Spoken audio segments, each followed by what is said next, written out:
Hello viewers, welcome to Swarali audio stories. నేను మీ స్వరాలి. అనుభవాలకు ఆది కావ్యం మొదటి భాగంతో మళ్ళీ మీ ముందుకు వచ్చేసాను.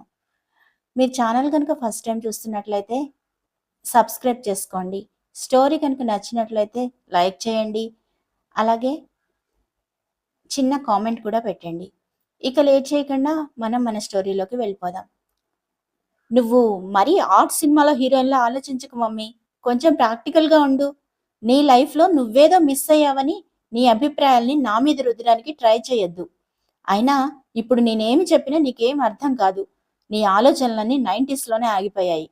కొంచెం అప్డేట్ అవ్వు అని విసుగ్గా అన్నది వర్ణ. అది కాదమ్మలు, నేను చెప్పేది విను. లైఫ్ అన్న తర్వాత మరీ మిషన్లా ఉండకూడదు. కొన్ని అనుభూతులు కావాలి. రేపు జీవితం అంతా అయిన తర్వాత వెనక్కి తిరిగి చూసుకుంటే సంతోషంగా గడిపిన క్షణాలు కొన్ని కావాలి. అందుకే చెప్తున్నాను, మిషన్లా కాకుండా మనిషిలా బతకడానికి ప్రయత్నం చెయ్యి. శౌర్య నీకు కరెక్ట్ కాదు. నేనెందుకు చెప్తున్నానో అర్థం చేసుకోవడానికి ప్రయత్నించు అన్నది శృతి. ఫూలిష్గా మాట్లాడుకు మమ్మీ. ఇదేమైనా లవ్ మ్యారేజా? కాదు కదా, డాడీ తీసుకొచ్చిన సంబంధం. మా ఇద్దరికి అభిప్రాయాలు కలిశాయి అని చెప్తున్నాను కదా, మధ్యలో నీకేంటి ప్రాబ్లం? డాడీకి వాళ్ళ ఫైనాన్షియల్ స్టేటస్ నచ్చింది. ఆబ్వియస్లీ నాకు కూడా నచ్చింది. నేను ఎలాంటి లగ్జరీ లైఫ్ కోరుకుంటున్నాను అది నాకు శౌర్య ఇవ్వగలడనే నమ్మకం నాకుంది. నా ఫ్రీడమ్కి తను అడ్డు చెప్పడు. అంతకన్నా కావాల్సిందేముంది అని రెక్లెస్గా మాట్లాడుతున్న కూతురుతో ఏమని సమాధానం చెప్పాలో తెలియక సైలెంట్గా ఉండిపోయింది శృతి. కొద్దిసేపటి సైలెన్స్ తర్వాత, నీ దృష్టిలో ఫ్రీడమ్ అంటే ఏంటో తెలుసుకోవచ్చా అని అడిగింది శృతి. నీకులాగా నన్ను నేను బంధించుకోవడం కాదు. నాకు స్వేచ్ఛ కావాలి. నేను కోరుకున్నట్లుగా బతికే స్వేచ్ఛ నాకు ఖచ్చితంగా శౌర్య నుంచి లభిస్తుంది. తను నీకులాగా నాకు రెస్ట్రిక్షన్స్ పెట్టాడు. నిజానికి వాళ్ళ ఫ్యామిలీ కూడా చాలా అప్డేటెడ్గా ఉంటారు. నీకులాగా పాత చింతకాయ పచ్చడి భావాలను పట్టుకొని వేలాడరు. ఇప్పుడు నా ప్రపంచం ఎలా ఉందో, ఫ్రెండ్స్, పబ్బులు, పార్టీలు, పెళ్ళైన తర్వాత కూడా ఇలాగే ఉంటుంది అనే నమ్మకం నాకుంది. ఇక ఈ విషయంలో నువ్వు కలగజేసుకోకపోవడమే మంచిది అని కొంచెం హార్ష్గానే చెప్పింది వర్ణ. అంతలో అక్కడ క్లాప్స్ కొట్టిన సౌండ్ వినపడింది. అప్పుడే అక్కడికి వచ్చి నిలబడ్డాడు విశ్వామిత్ర. అతని వెనకే అతని పిఏ చారుమతి కూడా నిలబడింది. కరెక్ట్గా చెప్పావమ్మా, చెప్పుతో కొట్టినట్టుగా చెప్పావు. అయినా మీ అమ్మకి ఇవన్నీ అర్థం కాదు. ఒక గిరి గీసుకొని అందులోనే బతుకుతోంది. తన జీవితంలాగే నీ జీవితం కూడా ఉండాలి అని కోరుకుంటోంది.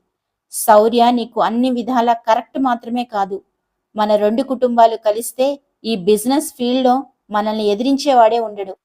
నేను అన్ని ఆలోచించే ఈ డెసిషన్ తీసుకున్నాను. మీ అమ్మ ఎప్పుడు నాకు కలిసి రాలేదు. Cultureless brute. ఇప్పుడు కూడా నీకు విషం ఎక్కించాలని చూస్తోంది. ఇంకోసారి ఈ సంభాషణ గురించి ఇంట్లో వినపడింది అంటే నేను చాలా సీరియస్గా యాక్షన్ తీసుకోవాల్సి ఉంటుంది. ఈ పెళ్లి ఎట్టి పరిస్థితుల్లోనూ జరిగి తీరుతుంది అని కోపంగా చెప్పి తన గదిలోకి వెళ్ళిపోయాడు విశ్వామిత్ర. వెనకాలే అతనిని అనుసరిస్తూ అతని గదిలోకి వెళ్ళబోయింది అతని అసిస్టెంట్ చారుమతి. ఒక్క నిమిషం చారుమతి అంటూ ఆమెను ఆపేసింది శృతి. చారుమతి ఆగి శృతి వైపు నిర్లక్ష్యంగా ఒక చూపు చూసింది. అన్ని సంవత్సరాల్లో శృతి ఏ రోజు ఆమెతో మాట్లాడే సాహసం చేయలేదు. నిజానికి ఆమెతో మాట్లాడాలని కూడా శృతికి లేదు.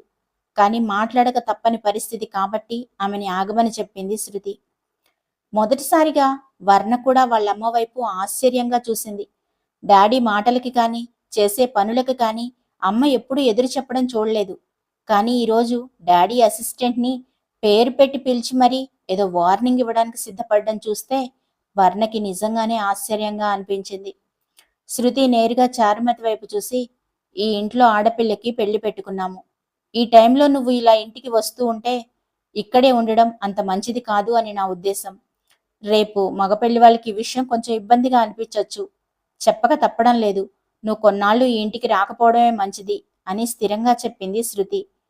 శృతి మాటలు ఇంకా పూర్తి కాకముందే ఆమె చెంప చెళ్ళుమన్న శబ్దం అక్కడ ప్రతిధ్వనించింది. శృతిని కొట్టింది విశ్వామిత్ర. నీకు ఎంత ధైర్యం ఉంటే తనతో అలా మాట్లాడుతున్నావు? అయినా నీకు అంత పరువు తక్కువ అనుకుంటే ఈ క్షణమే నువ్వు ఇంట్లోంచి వెళ్ళిపోవచ్చు. నిన్నెవ్వరూ అడ్డు చెప్పడం లేదు. ఇక మీదట తనని ఒక్క మాట అన్నా నేను ఊరుకోను. శృతి కళ్ళ నిండా నీళ్లతో, అది కాదండి, శౌర్య వాళ్ళ ఫ్యామిలీకి తను ఇలా మన ఇంట్లోనే ఉంటుంది అని తెలిస్తే అంటూ ఏదో చెప్పబోయింది శృతి. కానీ అంతలోనే ఆమెకు చెయ్యి అడ్డం పెట్టి ఆపేశాడు విశ్వామిత్ర. Stop it. ఇప్పటి వరకు చేసింది చాలు, ఇక ఆపేయి. అసలు శౌర్యతో సంబంధం మాట్లాడడానికి వెళ్ళినప్పుడు తను నా పక్కనే ఉంది. నిజానికి శౌర్య ఫ్యామిలీకి నీకంటే ఎక్కువగా చారుమతినే తెలుసు. వర్ణ కేవలం నీకు నాకు పుట్టిన కూతురు కాబట్టి మాత్రమే రేపు కన్యాదానం చేసేటప్పుడు పెళ్లిపీటల మీద నా పక్కన నువ్వుంటావు. ఇకనైనా నీ హద్దుల్లో నువ్వు ఉంటే మంచిది అని కోపంగా అన్నాడు విశ్వామిత్ర. అప్పటిదాకా సైలెంట్ గా ఉన్న చారుమతి అప్పుడు కలగజేసుకొని ఏడుస్తున్నట్లుగా నటిస్తూ, నా వల్లే మీ ఇంటి పరువు పోతుంది అంటే ఇక నేను ఈ ఇంటికి రాకుండా ఉండడమే మంచిది విశ్వ. ఈ క్షణమే నేను ఇక్కడి నుంచి వెళ్ళిపోతాను. నిజంగా నీ భార్య నా గురించి ఇంత చీప్గా ఆలోచిస్తుంది అని నేను అస్సలు అనుకోలేదు అని ముసలి కన్నీరు కార్చడం మొదలుపెట్టింది చారుమతి. నువ్వు బాధపడకు చారుమతి. ఇక్కడి నుంచి నిన్ను పంపించే అధికారం ఎవ్వరికీ లేదు. ఒకవేళ నువ్వు ఇక్కడ ఉండడం అభ్యంతరం అనుకుంటే వాళ్లే వెళ్ళిపోతారు అని చెప్పి శృతి వైపు కనీసం కన్నెత్తి కూడా చూడకుండా చారుమతి చెయ్యి పట్టుకొని తన గదిలోకి తీసుకువెళ్ళిపోయాడు విశ్వామిత్ర. వెళుతున్న వాళ్ళిద్దరి వైపు నిర్లిప్తంగా చూసింది శృతి. ఒక్క క్షణం తర్వాత ఏ భావం లేకుండా వర్ణ వైపు చూస్తూ, నీ పెళ్లి చెడగొట్టాలని, నువ్వు సుఖపడుతుంటే నేను చూడలేక కాదు, నా జీవితంలో నీ జీవితం ఉండకూడదని మాత్రమే నీకు సలహా ఇవ్వడానికి ప్రయత్నం చేశాను. నీకు అన్ని విధాలా నచ్చే ఈ పెళ్లి చేసుకుంటున్నావు. నువ్వు సంతోషంగా ఉండడమే నాకు కావాలి. నీ తల్లిగా నాకు బాధ్యత ఉంటుంది అనుకున్నాను. అందుకే ఏదో నా పాతక చింతకాయ పచ్చడి భావాలని అనవసరంగా నేను నీ నెత్తిని రుద్దడానికి ప్రయత్నం చేశాను. ఇక మీదటి ఈ విషయాల్లో అస్సలు కలుగజేసుకోను. కానీ ఎప్పుడైనా నీ జీవితంలో ఒక లోన్లీనెస్ అనిపిస్తే మాత్రం నీకు ఈ తల్లి ఉంది అని గుర్తుంచుకో చాలు. ఇది కూడా నీకు చాలా కష్టంగా అనిపించవచ్చు, కానీ నా బాధ్యతగా చెప్తున్నాను అన్నది శృతి. మమ్మీ, నేను ఇలా అంటున్నానని ఏమనుకోకు. నువ్వు కూడా మారుతున్న కాలంతో పాటు అప్డేట్ అయితే డాడీ నీకే ఇంపార్టెన్స్ ఇస్తారు కదా అంటూ ఏదో చెప్పబోయింది వర్ణ. షటప్ వర్ణ, ఇది నా పర్సనల్ లైఫ్. ఇందాక నువ్వు ఎలా నీ పర్సనల్ లైఫ్లోకి నేను ఎంటర్ అవ్వకూడదు అని అన్నావో ఇప్పుడు నేను కూడా అదే మాట చెప్తున్నాను. ఇక నువ్వు ఈ విషయం గురించి మాట్లాడాల్సిన అవసరం లేదు. తల్లిగా నా బాధ్యతగా నీకు 4 మాటలు చెప్పాలి అనుకున్నాను, చెప్పాను. అంతవరకే.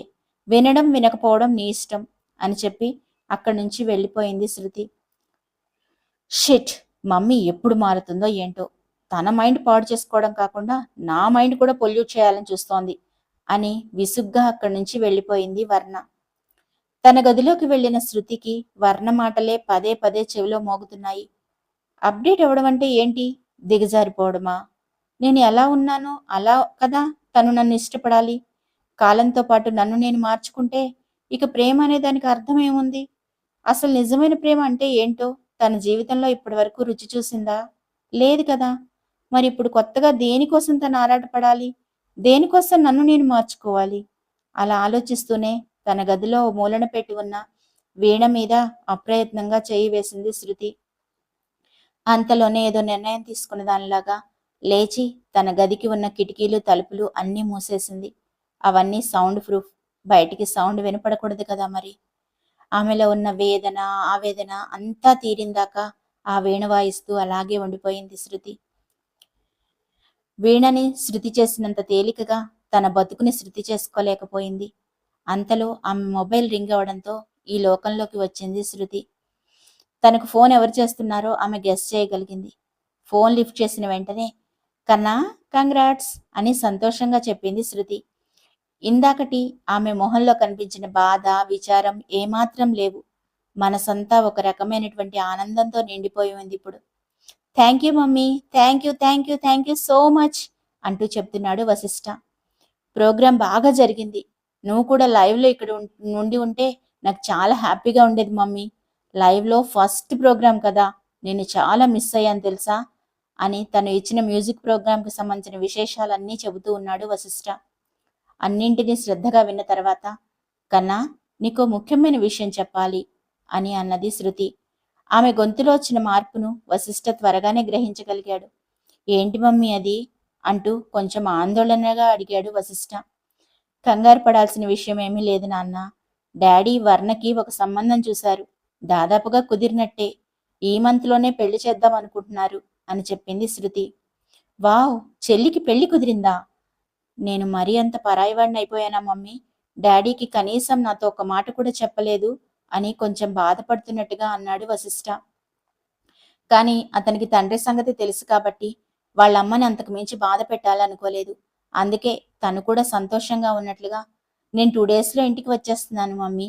పెళ్లి పనులన్నీ దగ్గరుండి నేనే చూసుకుంటాను. ఇంతకీ పెళ్లి కొడుకెవరు? మనకు తెలిసిన వాళ్ళేనా? అన్నీ కనుక్కున్నారా? అతను మంచివాడేనా? అని వరుసగా ప్రశ్నలు వేశాడు వశిష్ఠ. శృతి కూడా నెమ్మదిగా నవ్వుతూ నీకేది వచ్చినా పట్టలేం నాన్నా. 2 డేస్‌లో వస్తానంటున్నావు కదా! నువ్వే కనుక్కుందువు గాని అని కొద్దిసేపు మాట్లాడి ఫోన్ పెట్టేసింది శృతి. వశిష్ఠకి, వర్ణకి ఎంత తేడా ఉంది. ఇద్దరూ తన పిల్లలే, తన రక్తమే. కానీ తనని అర్థం చేసుకునే విషయంలో వశిష్ఠ ఎంత మెచ్యూర్డ్‌గా ఉంటాడో తలుచుకుంటే శృతికి చాలా గర్వంగా అనిపిస్తుంది. వర్ణకి ఇంకా పసితనం పోలేదేమో. అమ్మ గురించి ఎక్కువగా ఆలోచించలేదు. కానీ తల్లిగా తన పిల్లలిద్దరి గురించి ఆలోచించాల్సిన బాధ్యత అయితే ఉంది కదా!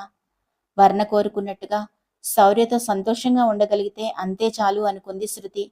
శృతి కోరిక తీరుతుందంటారా? అసలు ఈ శృతి కథ ఏంటి?